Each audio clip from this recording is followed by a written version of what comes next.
stamped and certified shit, man. Yeah, man. CMG in the building, man. Look. We in the mall with it, man. Whole squad. Stamped and certified. That's how Big Jook always moved, rocking that CMG chain like he ran the city. But when shots rang out at his mama's funeral, his last words weren't "help me." They were a warning to Gotti. A missing flash drive, an inside job. Everything's different now. I've got the full story. Let's get into it. The streets don't forget.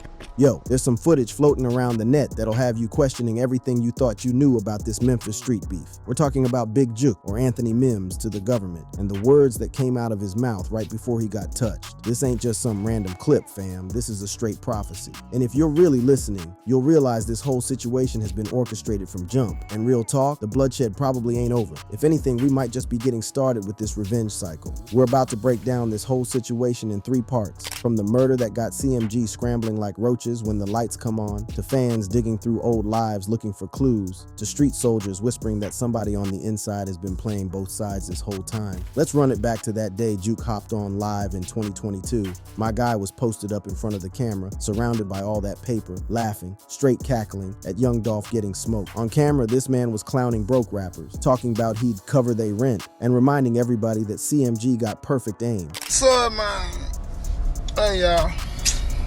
I'm finna start a GoFundMe, man, cause I know a lot of you rap up out here, man. Can't do no shows. Ain't save no money. So guess what? I'm gonna come say today. I'm gonna come pay you rent if y'all got somewhere to stay. That moment right there, that's when everything changed. That wasn't just internet trolling. That was straight disrespect. And anybody who grew up in the hood knows that kind of violation don't go unanswered. People close to Dolph took that as Jook celebrating murder, a coded diss. And what started as online beef turned into real surveillance, plotting, and eventually a funeral that ended in gunshots. The feds was already circling the block. Authorities been watching CMG spots, including Gotti's crib in Memphis, and from what the streets saying through leaked paperwork and hood intel, Jook wasn't just being watched, he was being hunted. And check this wasn't no random stick-up. This wasn't some corner boys getting out of line. This wasn't gang politics gone wrong. This was personal beef with a body count attached. January 13th, 2024. Jook had just bounced from his mother's repast in Memphis. What should have been a sacred family moment turned into a setup. Outside Perignon's restaurant, soon as he stepped out, somebody aired him out. Jook hit the pavement, bleeding out in front of his own people. And multiple hood sources that was there that night say his last words wasn't "help me." They was, "Tell Gotti I warned him."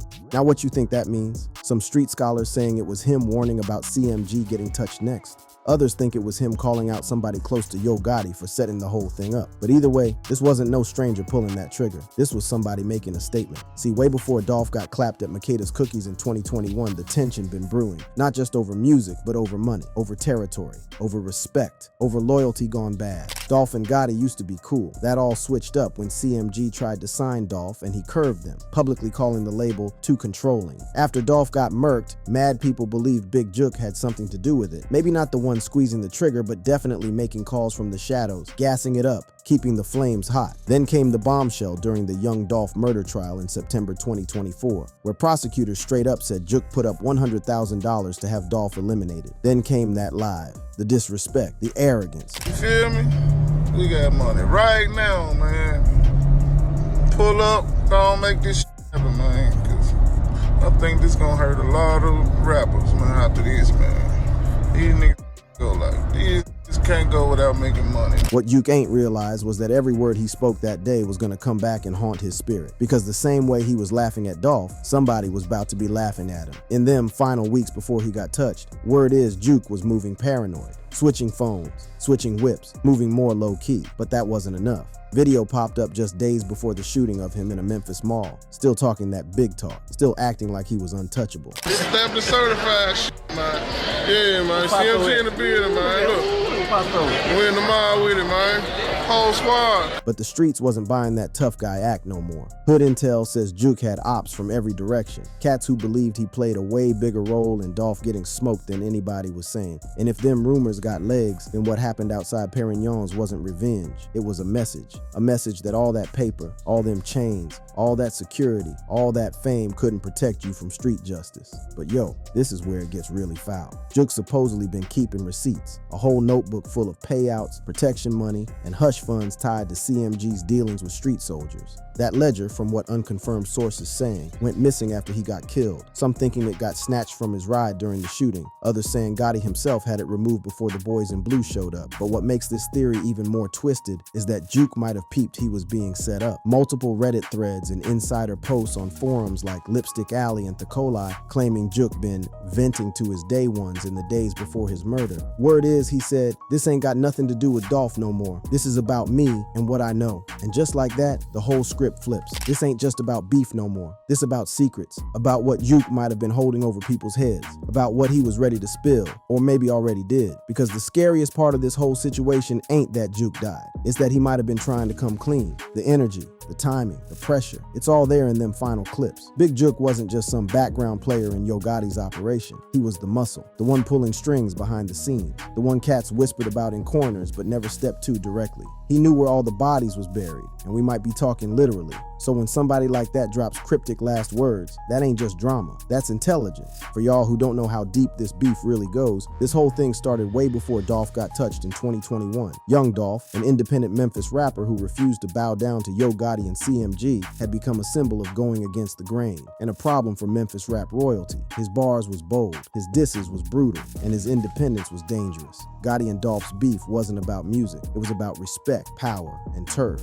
And the whole hood was watching. So when young Dolph got assassinated in his own city in broad daylight, right in front of a cookie shop he used to support, fingers started pointing immediately. And while they caught the shooters, mad people believed the real puppet masters never got touched. Enter Big Jook. Just months after Dolph got smoked, Big Jook hopped on Instagram Live with an evil grin and some cold-blooded taunts. That wasn't just flexing, that was straight mockery. At a time when fans and Dolph's people was still grieving, Jook was laughing, smiling, baiting, and he dropped one line that's haunting his legacy. CMG don't miss twice. That bar right there, that was a threat wrapped up in a joke, and everybody felt that energy.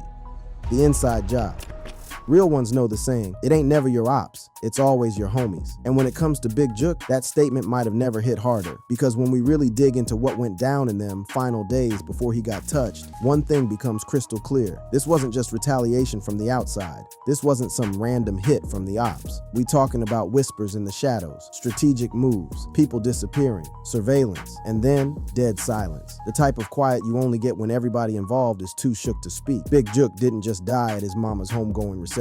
He died carrying secrets. Secrets that could have burned some of the same people he used to protect. And in them final days before his execution-style murder, them secrets was starting to leak out. Let's walk through Big Jook's last 7 days on Earth. The strange phone calls, the meetings that never happened, the affiliates who vanished into thin air, and the conversation, recorded without him knowing, that might have sealed his fate. It kicks off January 6, 2024. Jook was spotted entering the Peabody Hotel in downtown Memphis, solo dolo. No entourage, no flashy jewelry, just a black hoodie pulled down low and a burner phone in his left hand.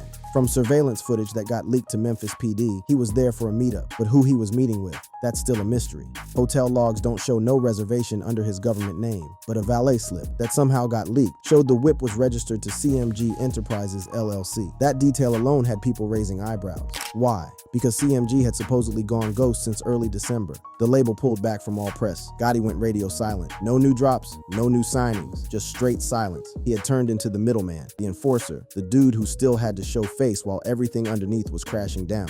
Hood sources saying that during that week, Jook hit up a cat named Tone 3 different times, some low-key CMG affiliate who used to handle security for the label. Tone been out the spotlight for years, but all of a sudden he was back on Jook's contact list. Then 2 days before Jook got smoked, Tone disappeared. His crib was left exactly how it was. His ride was still parked outside, but nobody heard from him since. No texts, no calls, not even a social media login. Poof. Gone. Some saying he fled the city, others thinking he got silenced permanently. But there's an even darker theory. That Tone been wearing a wire, and that Peabody meeting was a whole setup. This where the trail gets messy. Jook, already moving suspicious, supposedly started hitting up a different CMG artist. We won't say no names for legal reasons, asking if there was word on the street about somebody snitching. The artist supposedly texted back something cryptic. Keep your head down. They watching everything. That message got sent 36 hours before the funeral. Now let's talk about that day. January 13th, 2024. A Saturday, cold, overcast. Memphis was quiet. The city, still emotionally damaged from losing Dolph 2 years back, was about to get rocked again. After the funeral service, they had a repast at Perignon Restaurant and Event Center, a spot Jook used to frequent, often throwing birthday parties and CMG events. That's where everything went left. According to police reports and eyewitness accounts, Jook stepped outside around 4:12 p.m. to take a phone call. Two dudes, dressed in dark hoodies and gloves, crept up from the east parking lot and started blasting. He took multiple hits. Paramedics rolled up at 4:21 p.m. He was pronounced dead at 4:39 p.m. Now check this wild detail. Perignon's got multiple security cameras, but one was disabled. The angle that covered the alleyway where the shooters came from had been cut just hours before. The wire was sliced clean. Professional work. This wasn't no spontaneous street beef. This was planned out. Then came the detail that got buried at first. Jook's business phone, the one he used for work, was missing from the scene. Only his personal phone got recovered, and even that joint was wiped clean. No recent messages, no recent calls, everything deleted remotely. How and by who? Memphis PD still investigating whether the wipe happened before or after the murder. If it was after, that means somebody close to him had cloud access or was waiting for him to get touched. Then there's Yo Gotti's reaction,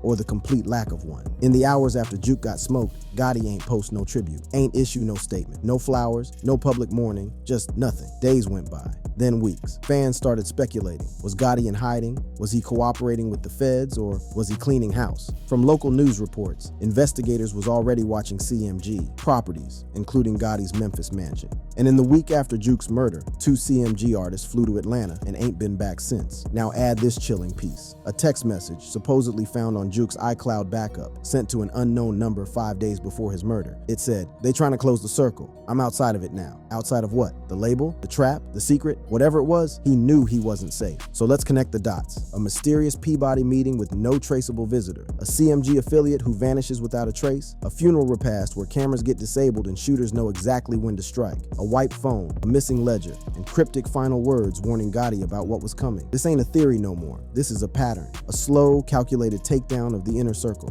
And Big Jook, he was just the first domino to fall. But what was Jook planning to reveal? Because from Reddit detectives and leaked DMs from anonymous street pages, there's reason to believe Jook had already started collecting evidence. Word is he had a flash drive, a backup with phone recordings, contracts, and encrypted messages that detailed CMG's connections to certain muscle. This flash drive ain't never been found. Some saying it's with the feds. Others think it's stashed somewhere, left with instructions to be released if something happened to him. Here's the kicker. A CMG manager supposedly got questioned by federal investigators on January 15th, 2 days after the murder. The label denied it. But court records show a sealed affidavit got filed in Memphis District Court that same day. Coincidence or a crack in the foundation? Because now the vultures is circling. Key Glock, silent as a church mouse. Not one word since Jook got touched. Black youngster, vanished from social media. Yo Gotti, missing in action. No shows, no press, nothing but a wall of PR silence. But what's came next shocked the entire rap industry. Snitches get stitches. This where everything comes tumbling down. If you thought Big Jook's murder was the end of this story, you dead wrong. That wasn't the finale. That was just the opening shot. The spark that lit the fuse under an already shaky empire. An empire built on loyalty, silence, and keeping secrets. The second Big Jook's blood hit that pavement outside his own mama's homegoing reception, that empire started rotting from the inside out. Because here's the real tea nobody wants to spill. Big Jook's final move might have been breaking the code. Not betraying his crew, not betraying CMG, but betraying the street rules. The rules that kept him protected, quiet, and feared for years. The rules that say, real ones don't talk. But when you realize the same people you've been protecting is the ones setting you up for the okie doke, the game changes completely. And that's exactly what was happening behind closed doors.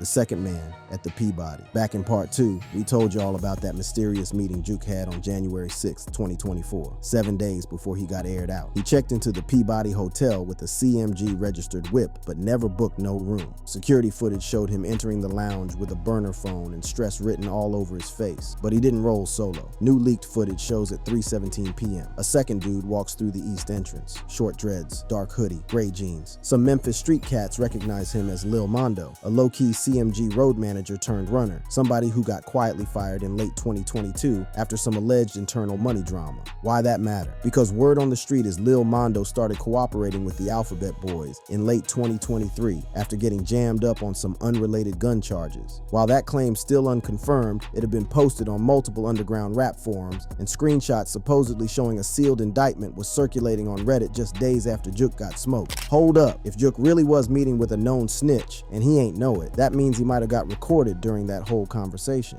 And worse, that meeting might have gave his enemies everything they needed to take him out and cover their tracks. But here's where it gets really grimy. We now got a leaked clip, never aired publicly, but quietly passed around on private Discord servers, showing a CMG affiliate at what looks like a party, casually talking about handling a situation the same weekend Jook got touched. The audio muffled, but one line comes through crystal clear. He ain't make it to the drop, had to go ahead and clean that up. The person in the video ain't fully visible, just a side profile, but you can see the CMG chain clear as day. And from the voice and how he talks, internet detectives think the speaker might be Black Youngstar's cousin, who'd been seen in IG lives with Yo Gotti and Jook before. If this clip legit, it would be the most direct proof that somebody inside CMG was involved or at least knew about the plan to eliminate Jook. But what was they so desperate to hide? We mentioned the missing flash drive in part 2. Now we got more intel. From a verified source close to the investigation, that drive was part of an insurance policy Jook set up in late 2023. Getting paranoid about being watched and worried that somebody in CMG was plotting on him, Jook started backing up encrypted messages, financial records, and recorded phone calls. The drive supposedly was kept in a safe deposit box under a third party's name. Somebody Jook knew since they were shorties. Somebody not connected to the music business. And from an anonymous source, that person done disappeared. Not dead, not locked up, just gone. It's been 3 months. No phone calls, no social media, not even a bank login. Whatever was on that flash drive was dangerous enough to make people vanish into thin air. But here's the plot twist. Jook might have already made a backup copy. In them final days before he got touched, Jook supposedly texted an unknown number. The message said, "If anything happens to me, go get the blue box. Backside, it's all in there." This text, recovered through an iCloud backup during the investigation, probably refers to another backup drive stashed at some undisclosed location. Best guess, it was either in his studio or in the whip he got killed in. But here's the mystery. Neither been found. The car got impounded by Memphis PD, but reports show it was empty. No drive, no documents, just a burner phone with no SIM card. So once again, we asking who got there first. The streets think it was somebody on the inside, because Jook wasn't just carrying secrets. Word is he was getting ready to go public in his own way. That brings us to the biggest bombshell yet. From a heavily redacted leaked affidavit, Jook been in contact with a known federal agent months before he got smoked. The document, which surfaced on some darknet leak site, claims Jook's name shows up in communication logs tied to an unnamed informant in a multi-state RICO investigation. While we can't confirm what them messages said, it would explain why his phones got wiped clean after he died, his backup drive and ledger went missing, and Yo Gotti, CMG's face, went completely dark afterwards. This wasn't just a murder, this was a cover-up, and the industry peeped game. Other labels quietly started distancing themselves from CMG. Collaborations got shelved, brand partnerships put on indefinite hold. Even CMG's Spotify playlist placements took a hit, a sign that something, somewhere, is causing major waves behind the scenes. And the most telling silence of all, Gotti's. Still no statement, still no post, still no public grief, like he already knew what was coming. But there's one more piece to this puzzle that nobody really talking about.